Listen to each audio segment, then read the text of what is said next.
ദേവാമൃതം. നമസ്കാരം.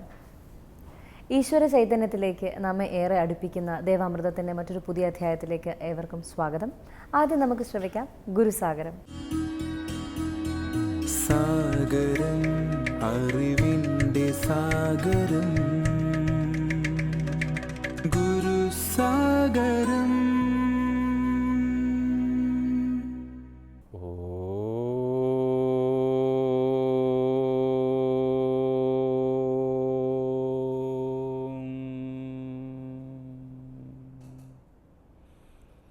അജ്ഞാനതിമിരാന്ധസ്യ ജ്ഞാനാഞ്ജനശലാകയാ ചക്ഷുരുന്മീലിതം യേന തസ്മൈ ശ്രീഗുരവേ നമഃ.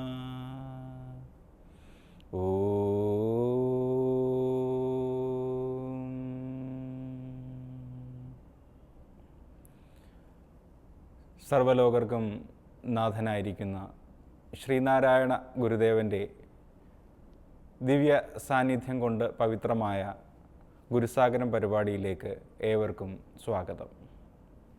നാം പറഞ്ഞു നിർത്തിയത് ചുട്ട കപ്പ കൊണ്ടുവന്നിട്ട് ഗുരുപാദത്തിൽ വെച്ച് ശിഷ്യത്വം നേടിയ ശ്രീനാരായണ ഗുരുദേവൻ്റെ ആദ്യ ശിഷ്യൻ ശിവലിംഗദാസ സ്വാമിയെക്കുറിച്ചിട്ടാണ്. ശിവലിംഗദാസ സ്വാമിയായി മാറിയ അയ്യപ്പൻ പിള്ള ഈ ചുട്ട കപ്പയുമായിട്ട് ഗുരുസവിധത്തിലെത്തുമ്പോൾ ഈ കൊടുതൂക്കി മലയുടെ മുകളിൽ ശ്രീനാരായണ ഗുരു നിൽക്കുന്ന കാൽച്ചുവട്ടിൽ ഒരു പുലി കിടപ്പുണ്ടായിരുന്നു.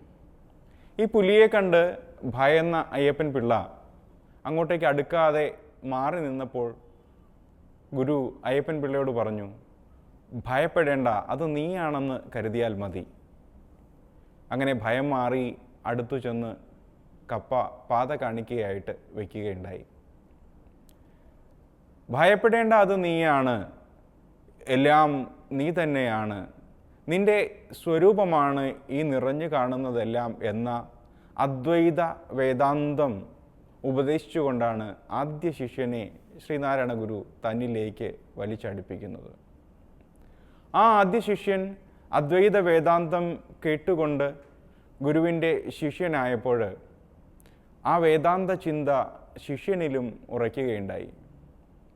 അതുകൊണ്ട് ശിവലിംഗദാസ് സ്വാമി ഗുരുവിനെക്കുറിച്ച് എഴുതിയ ആദ്യ വരി തന്നെ ഓം ബ്രഹ്മണേ മൂർത്തിമതേ എന്നായിരുന്നു.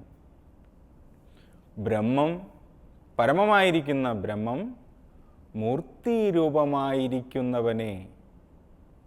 ഗുരുവിൻ്റെ സ്വരൂപത്തെ ഒറ്റ വാക്കിൽ ശിവലിംഗദാസ് സ്വാമി നമുക്ക് പറഞ്ഞു തരികയാണ്. ഓം ബ്രഹ്മണേ മൂർത്തിമതേ. ബ്രഹ്മം എന്നാൽ എന്താണ്? ഏറ്റവും വലുതായിരിക്കുന്നത് എന്നാണ് അർത്ഥം. എല്ലായിടത്തും നിറഞ്ഞിരിക്കുന്നത്. അതിൻ്റെ വലിപ്പം അളക്കുവാനായിട്ട് സാധിക്കില്ല. അത് ഒരേ സമയം സൂക്ഷ്മവുമാണ് സ്ഥൂലവുമാണ്.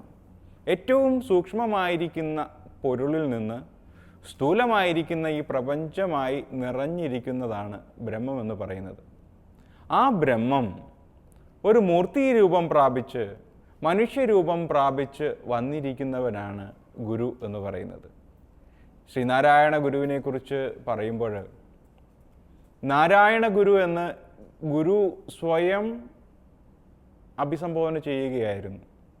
ആരും ഗുരുവിനെ ഗുരുദേവ, ഗുരുസ്വാമി എന്ന് അങ്ങോട്ട് വിളിക്കുന്നതിനൊക്കെ മുമ്പ് അരുവിപ്പുറത്തെ മഹത്തായ ശിവലിംഗ പ്രതിഷ്ഠയ്ക്ക് ശേഷം ജാതിഭേദം മതദ്വേഷം ഏതുമില്ലാതെ സർവരും സോദരത്വേന വാഴുന്ന മാതൃകാസ്ഥാനമാണിത് എന്ന് എഴുതിയിട്ട് അതിൻ്റെ താഴെ ഗുരു സ്വയം നാരായണ ഗുരു എന്ന സ്വന്തം നാമം കുറിച്ചു വയ്ക്കുകയായിരുന്നു.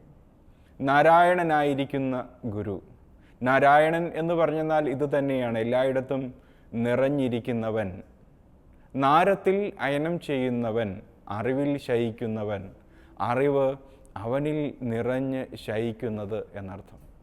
അങ്ങനെയുള്ള നാരായണ ഗുരുവിനെ സ്തുതിച്ചുകൊണ്ട് ശിഷ്യൻ എഴുതുമ്പോൾ ആ ആദ്യത്തെ വരിയിൽ തന്നെ ഗുരുവിൻ്റെ പൂർണ്ണ സ്വരൂപത്തെ ശിവലിംഗദാസ സ്വാമി വരച്ചു കാട്ടിയിരുന്നു. അതാണ് ഓം ബ്രഹ്മണേ മൂർത്തിമതേ എന്ന വരിയിൽ നിറഞ്ഞു നിൽക്കുന്നത്. നമ്മുടെ ഈ ചർച്ച അവസാനിക്കുന്നില്ല. ഇതിൻ്റെ ബാക്കി ഭാഗം നമുക്ക് അടുത്ത ലക്കം കേൾക്കാം. എല്ലാവർക്കും ഇന്നേക്ക് നമസ്കാരം. ദേവാമൃതം